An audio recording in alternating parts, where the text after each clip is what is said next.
Bonjour à tous, on espère que vous allez bien. On se retrouve aujourd'hui avec Ludovic Duquer et moi Antoine Redel.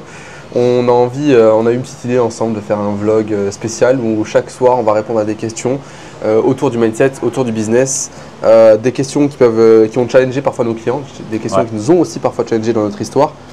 Et le but c'est que ensemble, au travers de questions qu'on a reçues de votre part, mais aussi de ce que nous on peut imaginer, on puisse venir appuyer sur des réflexions d'état d'esprit, de mindset, mais aussi de business. On va essayer de relier les deux. On va aussi ensemble trouver des sujets sur lesquels on n'est pas forcément d'accord pour créer du débat. Parce que le débat est hyper enrichissant. Aujourd'hui, je ne sais pas ce que tu en penses, mais on vit un peu dans un monde où on évite le débat, on évite les incompréhensions, on évite de créer des vagues. Et en fait, nous, ce n'est pas du tout notre style. On a envie de créer de la richesse au travers de tout ça. Donc, on aime rentrer dedans et y aller franco et surtout dire ce que tout le monde pense, mais n'ose pas dire.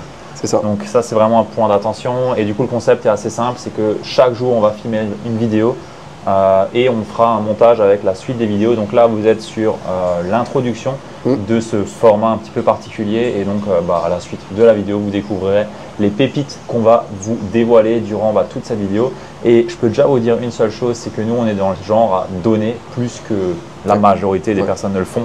Donc, on va vraiment vous livrer en totale transparence nos réponses sur les questions auxquelles on va répondre. Et bien entendu, on essaiera d'être le plus pertinent possible aussi pour les sujets et l'audience qu'on a. Donc voilà. Prenez vraiment cette vidéo comme presque une formation en fait. Moi, c'est ce que je dis dans mes tournées de conférences, c'est parfois ce que je délivre avec mes clients. Et souvent, quand les gens deviennent clients, je leur demande est-ce que tu as fait, ce que j'ai dit dans la conférence. Ils me disent non, parce qu'on n'y voit pas la valeur. Voyez une grande richesse, une grande valeur dans cette vidéo qu'on va vous faire. J'ai envie qu'on s'engage là, parce qu'on avait dit qu'on faisait une petite connerie et j'aimerais qu'on s'engage sur cette intro. En fait, tous les soirs, voilà, on va faire cette vidéo, on va répondre à une question et en fait, on s'est dit, un soir, on va faire ça avec le plat le plus spicy possible qu'on va trouver en Thaïlande. Et donc, il y aura un passage peut-être marrant ou pas, enfin peut-être pas pour nous, mais peut-être pour vous, où on va parler de mindset et de business en mangeant un plat le plus hard possible, sachant que j'ai déjà eu quelques expériences là et c'était bien hard, mais je pense que c'était pas le plus hard du tout. Donc merci Antoine. Avec grand plaisir, on est engagé comme ça on n'a plus le choix. On est engagé, voilà. Allez. Bon, à très vite. À de suite sur la suite de la vidéo. Première question.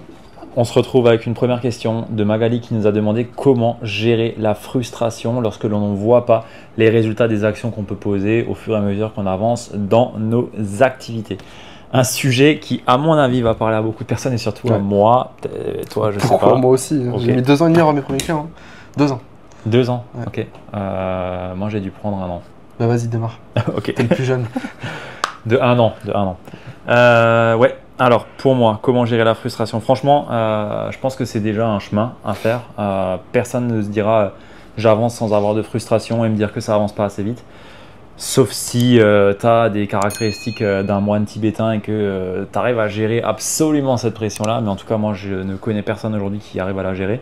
Par contre, il y a différentes choses qui peuvent être intéressantes. C'est une des citations qui m'est favorite et je crois que c'est moi qui l'ai inventée, en tout cas sous cette forme-là, qui est base ton bonheur sur le chemin et non sur le résultat. Et c'est ça le plus important, c'est de trouver quel est finalement le chemin qui va nous épanouir tout au long du parcours, plutôt que d'être focus sur juste le résultat. Parce que bien souvent, quand on est frustré de ne pas avoir de résultat, c'est qu'on n'arrive pas à prendre plaisir sur le chemin, on n'arrive pas à prendre plaisir sur ce qu'on fait. Donc je pense que le premier point que j'ai envie de partager, c'est ça. C'est trouver une façon d'avancer qui nous plaît, qui nous anime et juste de pouvoir jour après jour poser des actions, prendre plaisir et voir qu'on avance. Ça, c'est vraiment important. Je suis d'accord avec toi. Moi, comme je disais, j'ai mis 2 ans et demi à avoir mes premiers clients. Ça a été hyper dur. Franchement, mentalement, c'était horrible. 2 ans, je sais pas pourquoi j'ai dit 2 ans et demi. En fait, moi, ce qui m'a aidé à tenir déjà dans un premier temps, c'est de savoir pourquoi est-ce que je faisais les choses. Parce que je savais que ça en valait la peine, je savais que j'allais atteindre une destination. Après, ce qui m'a aidé à gérer les résultats, c'était de me dire que il m'apprenait, enfin les mauvais résultats, pardon, qui m'apprenaient des leçons essentielles sur ma croissance. Je savais qu'à ce moment-là, oui, c'était difficile, mais tant que je lâchais pas le morceau, c'est pas un échec. Un échec devient un échec quand on n'en fait rien, sinon c'est un apprentissage.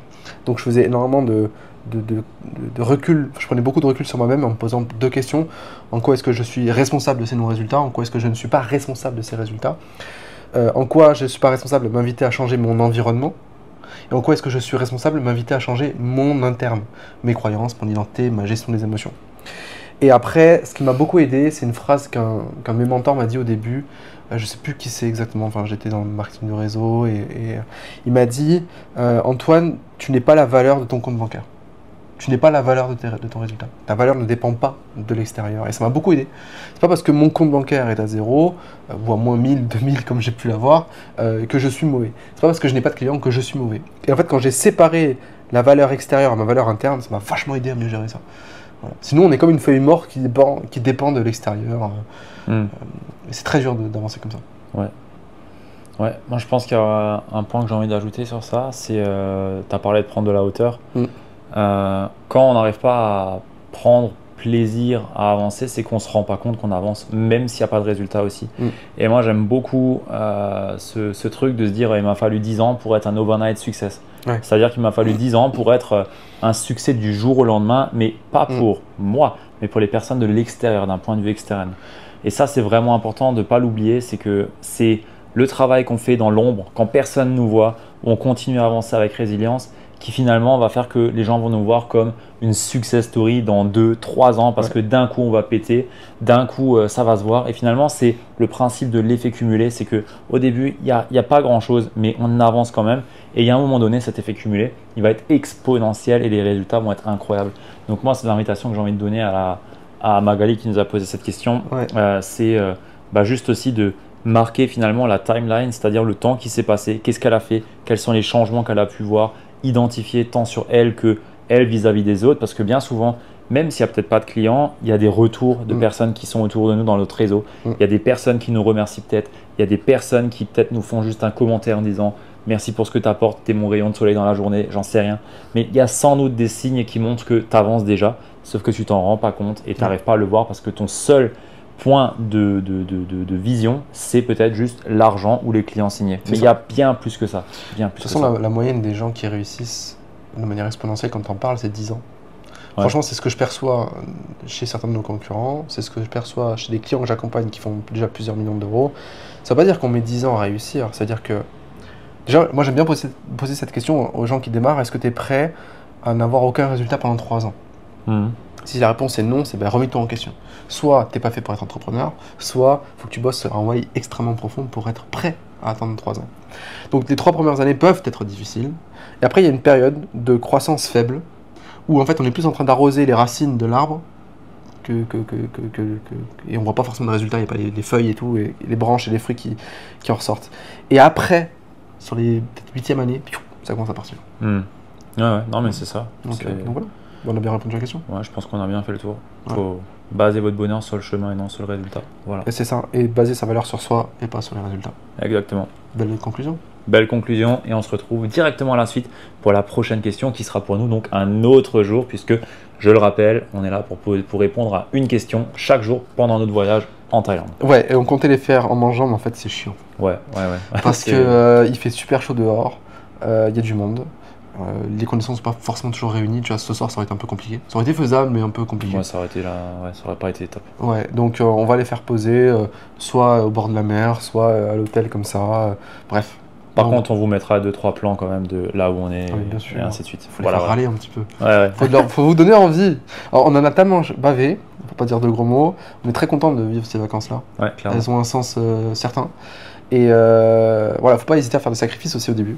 Voilà, moi je me suis pas acheté de moto, j'ai vendu ma voiture, j'ai vendu mon appart, j'ai vendu plein de choses. Moi j'ai vendu la bécane, tu vois. La bécane, mais toi aussi. Et puis aujourd'hui on récolte les fruits et ça fait plaisir. Ouais, exactement. Donc never give up.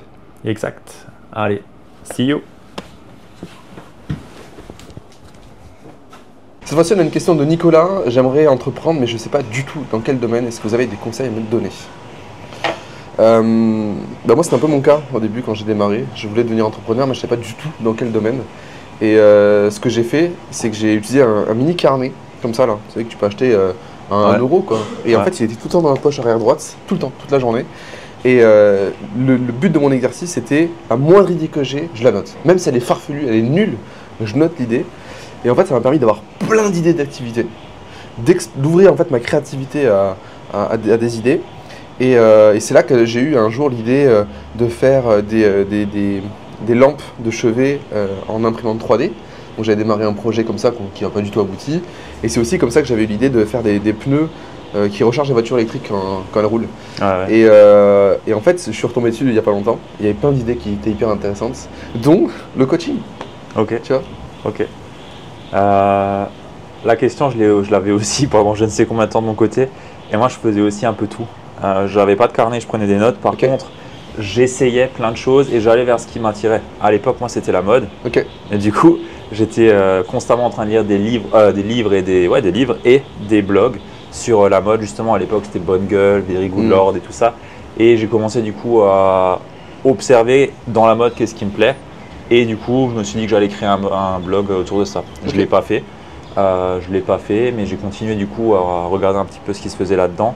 Mais à côté de ça, j'essayais vraiment plein de choses. J'ai construit un vélo en bois. Ok. Tout en bois, on l'avait fait sur une machine à usinage commandé, tu sais. Et on a fait un prototype de vélo en bois, tu vois. Mais pareil, on l'a pas lancé plus loin, on n'est pas allé plus loin. Mais j'ai essayé plein de choses, dont du coup le blogging, mais sur la productivité. Et en fait, de fil en aiguille, ça a été ok, j'apprends à les codes du blogging, j'apprends les codes de ce que c'est comment on développe un business sur le web. Et derrière, s'en est suivi quel est mon domaine qui me plaît le plus. Et j'ai commencé comme ça en fait. En fait, ce qu'on peut retirer de nos deux réponses, c'est il n'y a pas besoin de savoir ce qu'il faut pour démarrer. Il faut juste se lancer dans quelque chose, la première idée qui vient. Ouais. Et en fait, c'est comme ça qu'on fait notre chemin. À trop vouloir attendre d'être sûr de quelque chose, on fait rien. Alors qu'il suffit d'avoir une petite idée, de dire je démarre, je teste. Soit je lis des bouquins, soit je commence à créer un blog ou je sais pas quoi. Ça permet de créer le mouvement et le plus important, finalement, c'est de créer ce mouvement-là. De toute façon, l'idée, la première, elle sera jamais bonne. Ouais. Genre, moi, je suis passé par blogging en vêtements, après musculation parce que j'étais à fond dedans. Après, c'était et puis c'était tout. C'était musculation, vêtements. Et c'est comme ça que je suis après tombé dans les livres de dev perso et que j'ai commencé à résumer les livres de développement personnel. Et de fil en aiguille, j'en suis arrivé là. Mais si on regarde un peu le parcours de tout le monde autour de nous, on est tous aussi allés de bout en bout. Mais au final, le chemin, il est presque logique et on se dit ouais, c'est une évidence. Exactement. Mais quand on est dans le chemin, c'est pas du tout une évidence. Du coup, comme tu l'as dit, avancer et aller vers ce qui nous inspire et surtout tester les choses. Tu vois, le vélo, on l'a testé. Ça aurait pu être cool, mais c'était énorme à faire. Enfin, on n'est pas allé plus loin. C'était pas ça m'animait pas plus que ça non plus, tu vois. Mais ouais, c'est un enchaînement de petites choses. C'est ça. Qu'il faut tester et apprivoiser. Donc Nicolas, juste démarre. Et puis tu auras les réponses en chemin. Et n'aie pas peur d'investir. Très important d'investir sur soi, c'est le meilleur ROI possible. Ouais. Investir sur son cerveau, alors ça peut être en lisant des bouquins, en prenant une formation, en se faisant accompagner, en allant faire des séminaires, c'est hyper important. Et oser aussi investir dans des prototypes, dans de la publicité, dans des équipes, c'est très important. Ouais. Je pense qu'on en reparlera plus tard dans la vidéo, mais il y a des plus ou moins bons investissements à faire à certains temps. Ouais. Et là-dessus, j'ai juste envie d'ajouter une nuance sur investir. Souvent au début on n'investit pas dans des accompagnements, des formations parce qu'on a un peu peur, on ne sait pas trop ce qu'il y a derrière. C'était mon cas et j'ai acheté plus de 300 livres. Plus de 300 livres à 10-20 euros, ça fait au minimum 3000, 4000 euros. Je n'ai pas calculé combien ça fait, ça va vite, mais c'est dans les 4-5 000 euros. Ouais. Je les ai tous lus.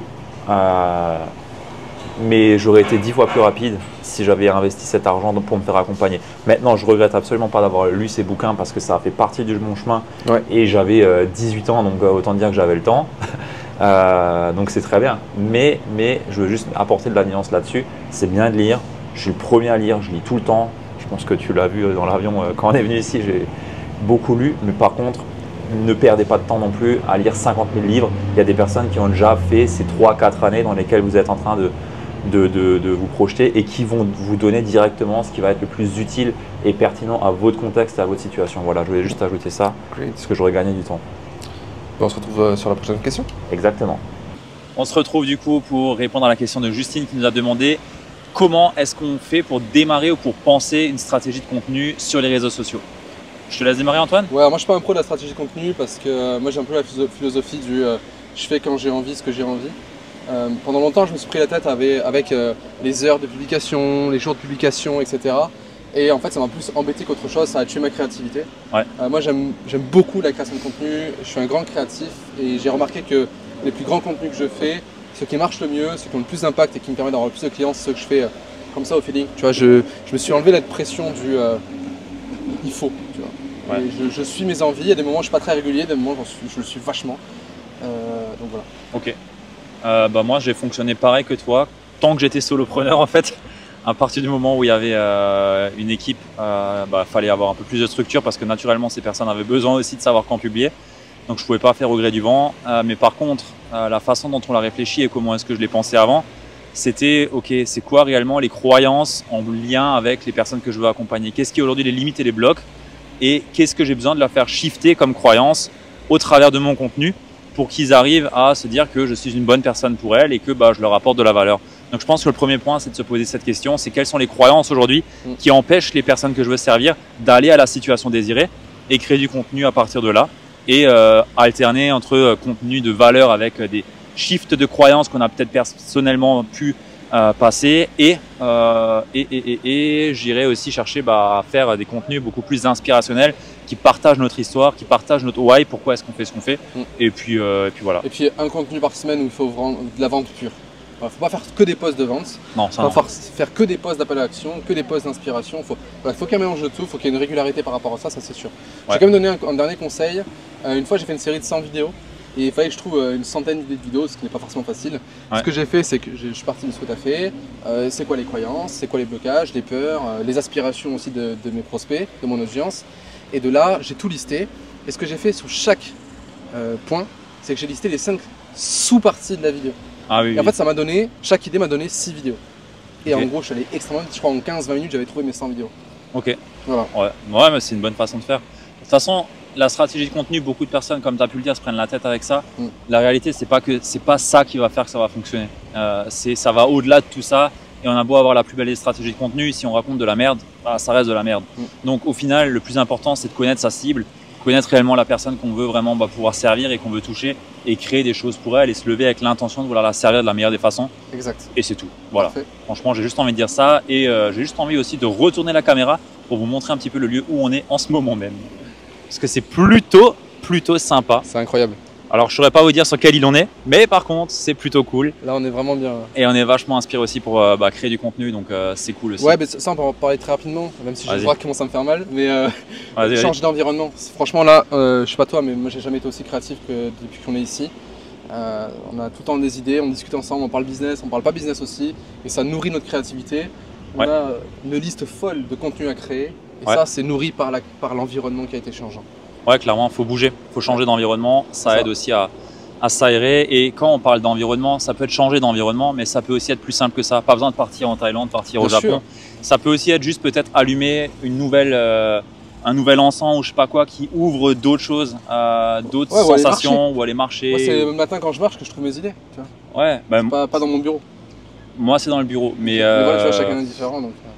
Le jour où j'ai mis en place un vaporisateur là, d'odeur, ça m'a aussi donné d'autres idées parce que du coup ça me projetait, ça m'emmenait à des endroits où j'étais et ça me rappelait des souvenirs, tu vois. Ouais, je vois. Et du coup ça me crée un environnement qui me permettait d'être beaucoup plus créatif et j'en ai fait un ancrage. Bref, ça peut aussi être des choses intéressantes dans ce sens-là. Pas besoin de partir à l'autre bout du monde pour juste changer d'environnement, ça peut se faire aussi chez soi. Voilà. On se voit demain pour la prochaine vidéo. Exact. Salut. À très vite. On a une question de Jordan aujourd'hui, comment attirer plus de clients?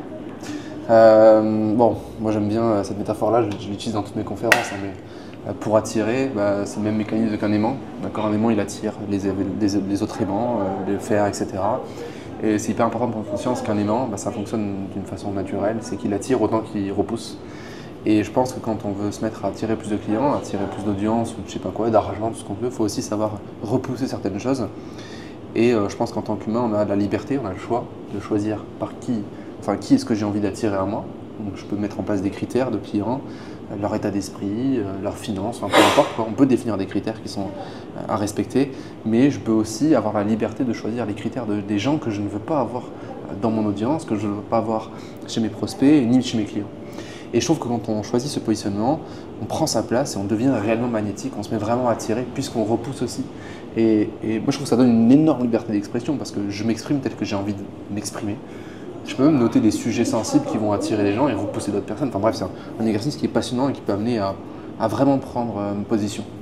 Moi, ce que j'ai envie de dire par rapport à ça, si on veut attirer des clients, c'est assumer ses convictions, assumer réellement qui est-ce qu'on veut repousser. Et il y a une phrase que j'aime beaucoup d'un marketeur qui s'appelle Dan Kennedy qui dit que si à midi, on ne s'est pas fait insulter par rapport au message qu'on a à passer, c'est qu'on n'est pas assez allé loin dans l'affirmation de notre message. Et c'est très direct, très cash, mais c'est très vrai aussi. Et ça rejoint le propos que tu as pu tenir sur le fait de repousser des personnes. Aujourd'hui, je vois tellement de personnes qui veulent être aimées, qui veulent être achetées par tout le monde. La réalité, c'est qu'on s'en cogne complètement d'être aimé par les autres parce qu'on n'est pas là pour être aimé, on est là pour les servir. Donc, si on veut attirer des clients, il faut savoir ouvrir sa bouche. Pas pour être un petit peu la personne qui ouvre à tous les coins de rue, non, mais pour défendre ses convictions, défendre réellement la mission qu'on a et finalement servir les personnes qu'on a envie de servir parce qu'elles se reconnaîtront dans ce message-là. Donc, voilà ce que j'ai envie d'ajouter par rapport à ça et tu peux faire un exercice qui est puissant, qui s'appelle l'exercice du manifeste. C'est-à-dire, tu écris ce pourquoi est-ce que tu te bats aujourd'hui, quelle est la mission et la raison d'être de ton business, et derrière, contre qui est-ce que tu te bats. Et le qui n'est pas pointé du doigt une personne, mais un concept ou un ensemble de populations contre qui tu veux te battre parce que tu n'es pas d'accord avec leur façon d'accompagner les clients que toi tu veux accompagner ou de servir. Donc ça, c'est un exercice que j'aime beaucoup et que je t'invite à faire aussi et qui va te permettre d'être beaucoup plus magnétique et d'attirer beaucoup plus de clients. Pourquoi? Parce que les gens vont acheter ce pourquoi est-ce que tu fais et contre qui tu te bats parce qu'ils veulent être attirés par des personnes qui les défendent au quotidien. Donc voilà, je pense que ça c'est un point qui peut être intéressant pour attirer plus de clients. Complètement, ouais, c'est important. Il faut se positionner, il faut mener un combat et pour ça, c'est important de se rappeler de son histoire. Moi, j'ai vécu des souffrances au collège, etc. Je sais ce que c'est que se sentir comme une merde et aujourd'hui, je me bats pour développer le potentiel des gens. Et je suis prêt à être un con pour quelqu'un, tu vois. Et je pense qu'on doit tous oser être le con de quelqu'un d'autre et de définir qui est ce con et sur quoi est-ce que j'ose être con et obstiné parce qu'on va forcément l'être. J'aime bien prendre deux exemples extrêmes, mais il y a eu une personne qui a tué des millions de personnes en Allemagne, je ne vais pas prononcer son nom parce qu'on va le striker, mais il était adoré et détesté pour ce qu'il faisait, alors que ce qu'il faisait c'était horrible. Tu prends Martin Luther King, des Mère Teresa, des gens comme ça, ils étaient adorés et détestés pour ce qu'ils faisaient, alors ce qu'ils faisaient c'était bien, donc faites peu importe ce que tu feras, tu seras adoré et détesté, à toi de choisir. À toi de choisir. Choisis les gens par qui tu veux détester. Choisis ton combat. Exactement, on va se laisser là-dessus.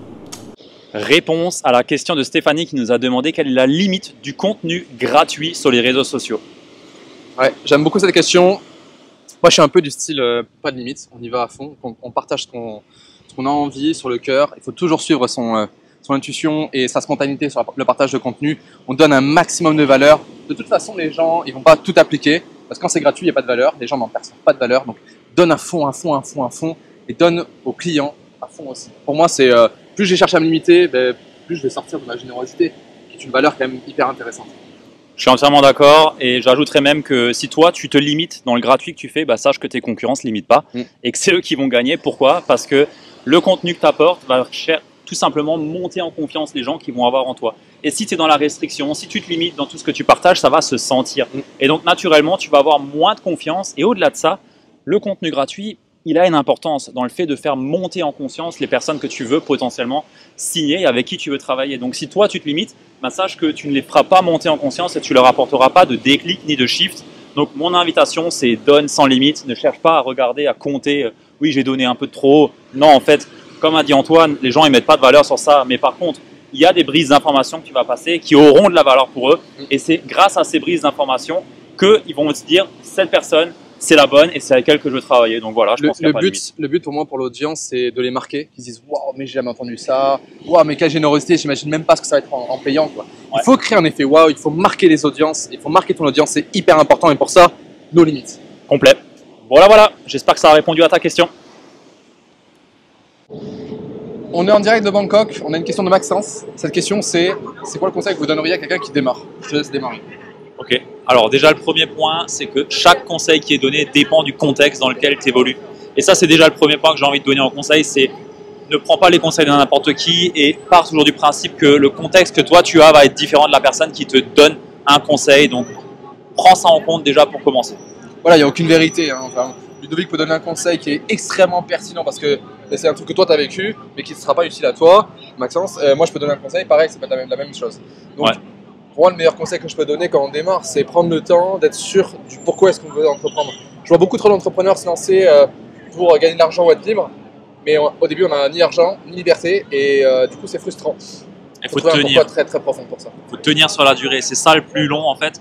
Pour moi, l'entrepreneuriat, c'est génial. Il n'y a aucune barrière à l'entrée. C'est-à-dire que tout le monde peut y accéder. Encore plus avec nos business sur le web, c'est tellement facile.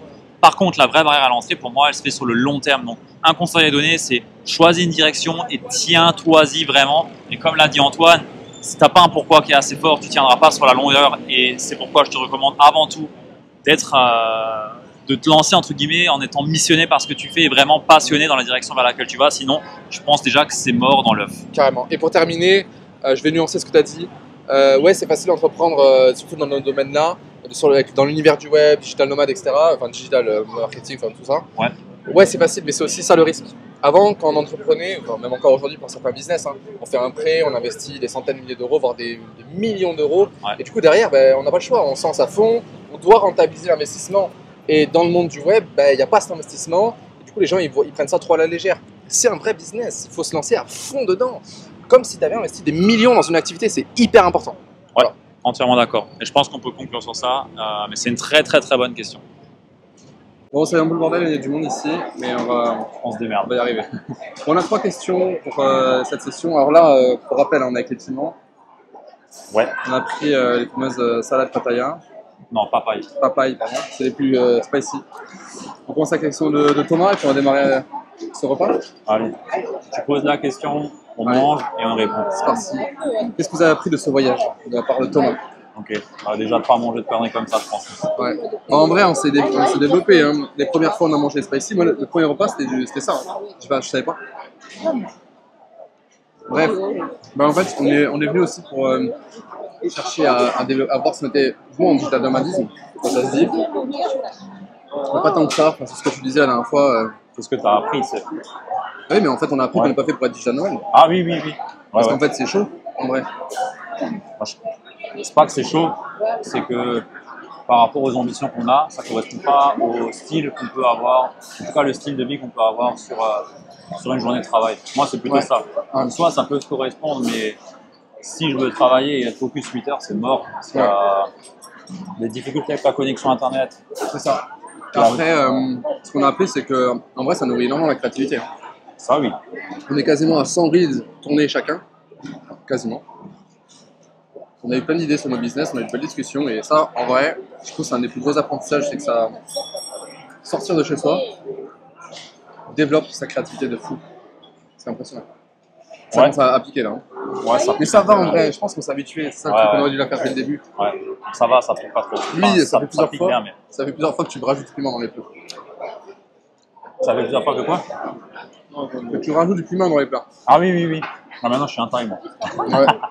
Je suis un taille, moi. Non, au-delà de ça, moi, ce que ça m'a surtout appris aussi, c'est savoir s'adapter. Parce que j'ai pas eu de baisse de performance. Le chiffre d'affaires, on n'a pas fini le mois, mais on va finir le mois au même chiffre d'affaires que d'habitude. Parce qu'on a su s'adapter. Et surtout, ça m'a appris que j'ai une belle équipe et que je peux compter sur elle pour avancer. Et ça, c'est aussi important et c'est aussi un apprentissage de mon côté, tu vois. Donc ça, c'est bien. Ouais. Voilà ce que j'ai envie de dire par rapport à ça. Ouais. Après, pas d'autres apprentissages en soi. Hein. On s'est régalé. Après, même chose. Ouais, pas plus que ça. On passe à l'autre question. On passe à la suite. Allez. Oh purée, là, ça pique. On a une question. Moi, en vrai, ça va encore. Le mien, il y a là, j'en ai avec. Ah ouais. J'ai une question de Virginie. Ça fait plusieurs fois que j'écoute, que j'échoue. J'hésite à laisser tomber. Est-ce que vous avez un conseil à me donner? Ouais. Échoue encore plus et continue. Non, plus sérieusement, là je le sens bien sur la langue. Si tu échoues, c'est bon signe. Parce que ça veut dire que tu essayes et que tu fais preuve d'audace sur des choses que tu as peut-être eu de l'inspiration à un moment donné. Tu t'es dit je vais y aller, je vais le faire, là où d'autres personnes ne le feraient pas. Donc pour moi, c'est déjà une très bonne chose. Ouais. Donc déjà, sache que c'est une grande réussite et tu peux être fier de ça. Ça, c'est le premier point. Ouais. Le deuxième point, c'est par rapport à cet échec. Qu'est-ce qui a fait qu'il y ait eu cet échec? D'un point de vue identitaire, est-ce que tu as eu les comportements et les aptitudes et les traits de caractère pour arriver à faire le projet que tu veux? Est-ce que c'est plus dans la partie technique? Est-ce que ça dépend de toi? Voilà, moi je cherche à creuser à ce niveau-là et à en tirer des enseignements. Ça, c'est le premier point. Mais au-delà de ça, d'être content d'avoir eu un échec parce qu'il y a trop de personnes qui restent dans l'inaction par peur de l'échec. Donc si toi tu as des échecs, bravo à toi, c'est-à-dire que tu es passé à l'action et que tu as fait des choses que tu n'as jamais faites jusqu'à présent. C'est clair, c'est clair, c'est clair. Moi j'en ai déjà force à toi, c'est déjà bien parce qu'il y a des gens qui abandonnent au premier échec. Donc déjà bravo à toi Virginie. Moi j'ai beaucoup échoué, énormément échoué sur mon parcours. Avec du recul, en fait, je suis très heureux d'avoir échoué parce que j'ai jamais autant appris dans les échecs. Et le plus important pour toi, Virginie, c'est de chercher à apprendre de ces échecs-là et pas dire c'est un échec. Un échec devient un échec et on n'en fait rien. Sinon, ça devient un apprentissage. Donc, transforme le plus rapidement possible cet échec en apprentissage. Et tu vas te rendre compte que heureusement qu'il est arrivé cet échec. Il vaut mieux que ça arrive maintenant quand on se lance. Du coup, on fait des millions. Là, c'est beaucoup plus dur parce qu'on a une inertie de la boîte qui a, il y a des conséquences, les salariés, etc. Là, je sais pas où on est, mais je pense que c'est pas grave en soi. Ouais. Aucun échec n'est grave. Entièrement d'accord. Après, je vois pas ce que je peux rajouter de plus de ce que tu as dit, parce que c'est totalement sensé. Rien à rajouter. Mais ça fait partie du process. Ça fait partie du process. Plus tu échoues, plus tu réussis. On Et disait si tu veux réussir, pardon. Vas-y. Si tu veux réussir, c'est comme le nombre de ventes. La formule, elle est assez simple. Ouais. Succès égale nombre d'échecs moins le nombre de fois où tu as réussi. C'est ça. On lisait un post à l'heure Facebook, c'est qui Je sais pas. Non, celui qui a échoué 9 fois. Ah, en maudit, Alex en maudit. Ouais, voilà. Il a échoué, tout le monde le met sur un pédestal en ce moment, etc. C'est le meilleur. Ouais, il a échoué 9 activités avant d'y arriver. C'est énorme. Ah ouais. Je suis sûr que c'est peut-être ta première boîte. Relativise. En vrai, Ouais, je suis d'accord. voilà. T'en es où sur le piquant là? Parce que Franchement, ça va. vraiment, ça pique bien. Hein. Voilà. Alors, On n'a pas 100% le même plat. Lui, il est végétarien et moi, j'ai avec des fruits de mer. ça sort des excuses. Non, c'est juste pour dire parce qu'on n'a pas la même chose dans l'assiette. Moi, après, en vrai, ces derniers mois, j'ai enchaîné les soirées Hot Ones. J'ai acheté le pack de petits noms jusqu'à 2,5 millions. Je pense Voilà. que j'ai élevé mon niveau de tolérance. Bref, dernière question. Julie, comment est-ce que je peux faire pour gagner plus d'argent? J'aime beaucoup cette question, elle me fait rire. Bah, gagne plus d'argent. Voilà. Abonne-toi si tu veux plus de conseils. Non, en vrai, gagner plus d'argent, tout dépend de ce que tu cherches à faire. Bah ouais. Moi, j'aime bien dire, cherche pas à doubler, cherche à faire x10. Parce que si tu cherches à doubler, tu vas simplement faire plus de ce que tu as fait aujourd'hui et tu auras de l'argent en plus. Hein. C'est aussi simple que ça. Pas besoin de chercher plus loin. Par contre, si tu veux faire x10, il va falloir faire des choses que tu n'as jamais faites. Et surtout, être une personne différente. Et ça te permet de réfléchir différemment. Donc, je t'invite aujourd'hui à mettre un chiffre déjà et à faire x10 dessus pour simplement te poser la question de qui est-ce que tu as besoin d'être pour avoir les résultats que tu veux et l'argent que tu ambitionnes. Voilà. Je vais donner une vision qui est contradictoire, mais en vrai, à toi de chercher à ça qui te convient le plus, Ouais. ou même de créer un équilibre. J'aime beaucoup la philosophie du x10, c'est un livre que j'ai lu, que j'aime beaucoup. Maintenant, j'aime bien le nuancer aussi. Des fois, il faut prendre des décisions x10, mais la plupart du temps, au quotidien, il faut prendre des décisions x 0,1%. Tu vois, x 1%, pas 0,1%. Mais tous les jours, tu prends des petites décisions qui vont t'amener à augmenter ta richesse. Et de temps en temps, tu mets un gros coup de pied aux fesses et tu mets en place une grosse action. Parce que à que faire de grosses actions, déjà, on peut s'épuiser très rapidement. Et de deux, j'ai quand même coaché une entrepreneur qui a une croissance fulgurante, que très peu ont. Et c'est tout aussi dur à gérer qu'une croissance fulgurante. Parce que oui. ça va trop vite. Ouais. C'est important de prendre compte de ça. Après, voilà. Si tu veux gagner plus d'argent, travaille ta vision de l'argent. Tes croyances liées à l'argent. C'est ce qui est le plus, pour moi, important à faire. Parce que vouloir avoir de l'argent pour avoir de l'argent, ça sert à rien. Souvent, on veut de l'argent, mais c'est plus un fantasme pour combler un manque quelque part. Ouais. Alors qu'en fait, pour moi, l'argent, c'est la réponse à des actions, plus de clients, chercher à devenir une référence dans son domaine, etc. Tu vois. Ça va? Ça pique. Vraiment. Ouais, moi, en fait, je suis déçu. Parce que ça pique pas tant que ça. Eh bah, va remettre du piment. On a fini la vidéo, c'est con. Ouais. Non, moi, J'ai ça chaud. pique bien. Ça pique, mais en vrai, ça va. J'ai eu plus chaud en piquant hein, déjà, mais je le sens quand même bien là. Ok. Ouais, j'argumente sur ce que tu as dit. J'en prie. Entièrement d'accord, mais tu vois, oui, il faut mettre des petites actions en place tous les jours, il faut avancer dans ce sens-là. Par contre, pour réfléchir aux actions que tu veux mettre en place, Oui, d'accord, je vois. pour moi, il faut réfléchir en 10X. Et je ne fais pas référence à 10X Graham Cardone. Ok. Je fais plutôt référence à 10X is easier, à 2X, un bouquin que je te recommande si tu m'écoutes ici, de je sais plus qui, mais qui est vraiment super intéressant et qui justement parle de ce concept identitaire vis-à-vis des actions que tu veux poser. Mais ça ne veut pas dire qu'il faut faire que des actions qui font 10X. Non, c'est juste réfléchir à la stratégie en tennis pour ouvrir le champ des possibles sur ce que tu n'as pas encore vu, tu vois. C'est plus dans ce sens-là. Et après, bah, réfléchir en petit, ok, micro, comment est-ce que j'y vais, step by step, tu vois. C'est ça. Ok, bah parfait. Voilà. Bon, tu me retrouves ici sans Antoine et quelques temps après le voyage pour la simple et bonne raison qu'on a carrément oublié de faire la vidéo de conclusion et je pense même qu'en fait, au-delà d'oublier, on était juste trop claqués pour la faire à l'aéroport au retour. Donc voilà, on se retrouve ici pour clôturer cette vidéo et ma première invitation pour toi, c'est qu'est-ce que tu retiens de cette vidéo? C'est toujours pareil, on a à chaque fois des vidéos, on écoute des contenus, des ressources et ça passe par une oreille et ça sort par l'autre. Et mon invitation pour toi, c'est de ne pas en faire de même avec celle-là parce qu'il y a eu énormément de valeur, énormément de conseils qu'on a pu te partager et distiller au travers de ce vlog. Donc, mon invitation pour toi, c'est qu'est-ce que tu retiens et tu peux nous le dire dans les commentaires de la vidéo ou alors nous les partager directement sur Instagram en venant nous écrire sur soit le profil d'Antoine que je mettrai dans la description de la vidéo ou alors sur le mien que tu as aussi dans la description. Et écoute, si ça t'a plu et que ça t'a parlé, je t'invite tout simplement à le partager à une personne à qui ça peut être utile. Et si tu le partages sur les réseaux, tag nous, Antoine et moi, et on te repartagera sur nos pages respectives avec grand plaisir. Voilà, sur ce, je te souhaite une très belle journée et je te dis à très vite. Ciao!